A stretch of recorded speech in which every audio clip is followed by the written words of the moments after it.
ሻፈዳው ባለ ሱቅ ይላል። እስቲ እንየው።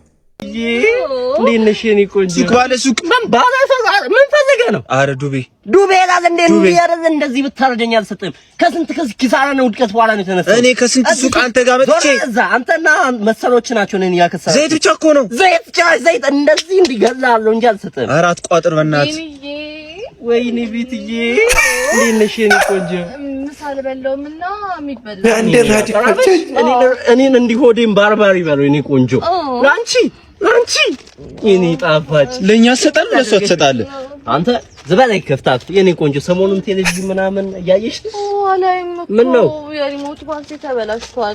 እኔ እኮ አትጠይቁም እንደሚያቅሰው ጠይቁ። አሁን ሻዶ ባትሪ ብትጠቀም የሪሞት ባትሪ ምናምን ችግር አይኖርብሽም። ሻዶ ባትሪ ይለያል፣ ምርጥ ነው፣ በቃ ይለያል ነው ማለት። አንተ ራስህ አሁን ማዘራው ባለፈው መጥቶ ሪሞት ባትሪ ብሎ ሲጨቀጭቁኝ ነበር። ሻዶ ባትሪ ተጠቀሙ በላቸው።